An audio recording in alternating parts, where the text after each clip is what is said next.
un podcast de Cooperativa.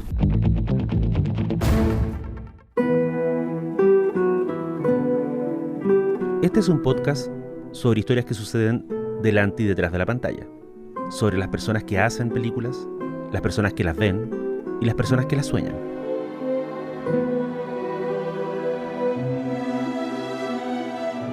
Soy Daniel Villalobos y esto es El Contador de Películas.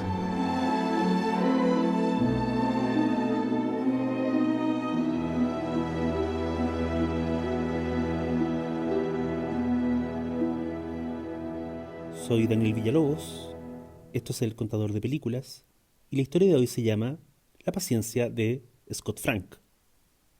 El mundo de las series es distinto al de las películas. En la pantalla grande, el control creativo suele estar repartido entre los directores y productores. En cambio, en las series, el creador de la historia original suele ser también el jefe del equipo de guionistas y el administrador general del proyecto. Sin embargo, hay un punto en común entre el negocio de las series y el negocio de las películas. En ambos casos, un proyecto puede pasar por varias manos, incluso puede hundirse por décadas en el cajón de algún ejecutivo, hasta que un creador rescata la carpeta y resucita la idea. La palabra clave en ambos negocios es paciencia. Alguna vez Robert Evans dijo que tener paciencia en Hollywood era tan importante como tener talento, y Evans algo sabía del tema, habiendo sido productor de Chinatown y del Padrino. Paciencia, para esperar una oportunidad y saber mover tus piezas. Paciencia, palabra que nos lleva, claro, a Gambito de Dama. Someday you're going to be all alone, so you need to figure out how to take care of yourself. Esta serie, que fue una de las más populares en Netflix a fines del 2020, gira en torno a una muchacha prodigio del ajedrez llamada Beth Harmon. Está basada en una novela de 1983. El autor era un tal Walter Tevis, quien a su manera fue una especie de niño prodigio de las letras en su propia generación. Antes de cumplir 30, Walter Tevis había publicado una novela ambientada en el mundo de las apuestas de billar. Pocos años más tarde, la novela se convertiría en una legendaria película protagonizada por Paul Newman llamada El Audaz. Y en la década de los 70, otra novela de Tevis llegaría al cine.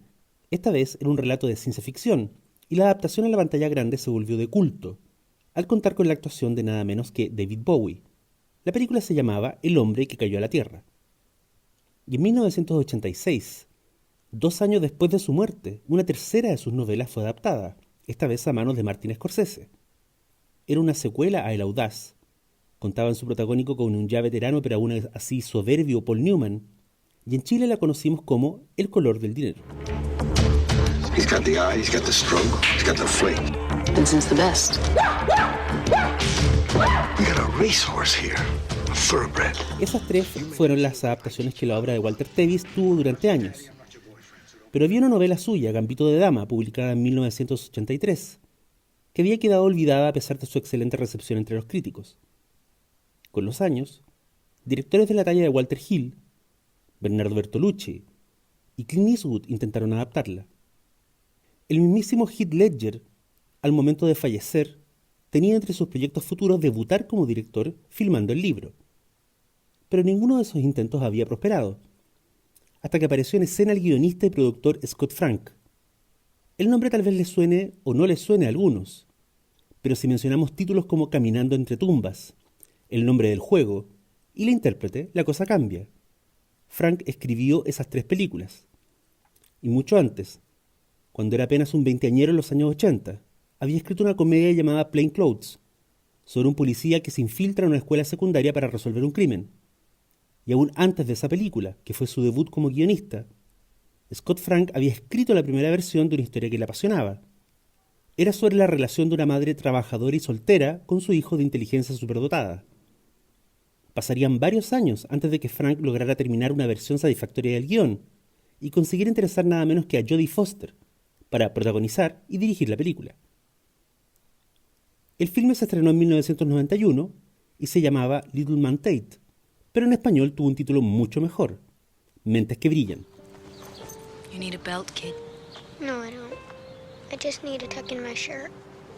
You need a belt. Hey, how about if we just say, see you tomorrow?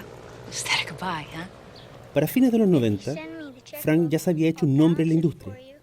Eso le llevó a recibir su primer gran encargo de Hollywood, que era adaptar una novela del prestigioso escritor de historias policiales, Elmore Leonard.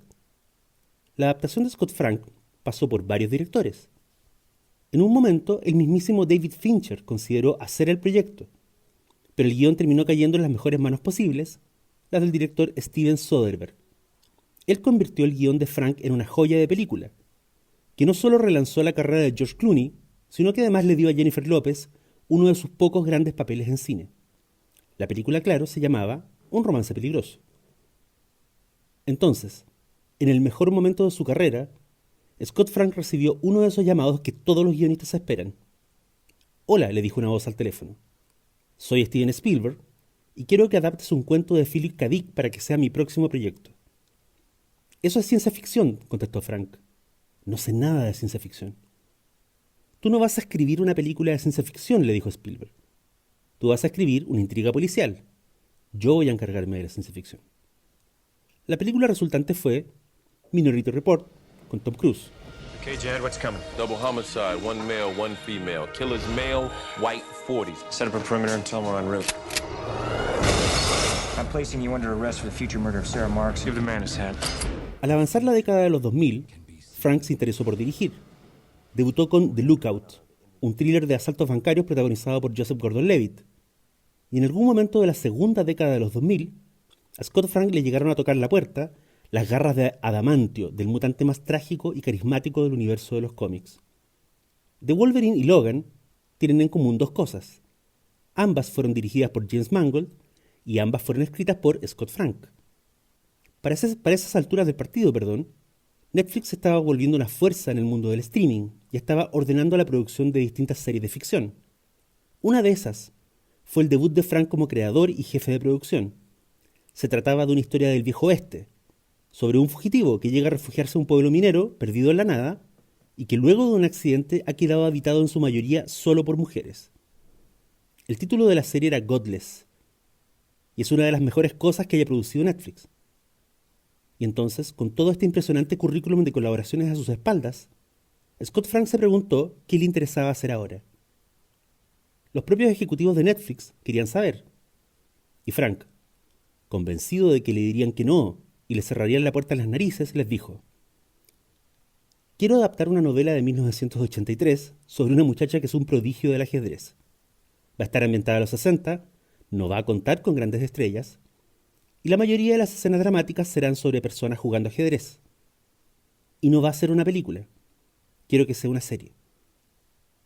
Donde Bertolucci, Eastwood y Heath Ledger habían fracasado, Scott Frank ahora se arriesgaba por fin a mover sus piezas y a ganar. Contrario a lo que esperaba, la idea recibió luz verde y en marzo del 2019 se inició la preproducción. La serie se estrenó el 23 de octubre del 2020. Tiempo después, el sitio anunció que Gambito de Dama había sido vista en su primer mes por más de 62 millones de suscriptores, lo que la convierte, hasta hoy, en la serie original más exitosa en la historia de la plataforma. Lo que los ejecutivos de Netflix no podían saber era un pequeño dato. Scott Frank llevaba años considerando la manera de adaptar Gambito de Dama, desde que leyera la novela en 1992. A manera de comparación, en 1992, la mayoría de los jóvenes actores que protagonizan la serie aún no nacían. Netflix ni siquiera existía como concepto. Scott Frank tenía entonces 32 años y un par de guiones a su haber. Su único capital, aquel que lo mantuvo en la carrera por adaptar Gambito de Dama, eran enormes, inabarcables dosis de paciencia.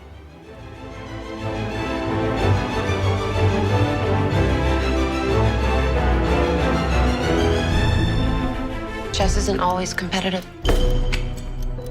Chess can also be beautiful. Soy Daniel Villalobos. Esto fue El Contador de Películas. Hasta la próxima.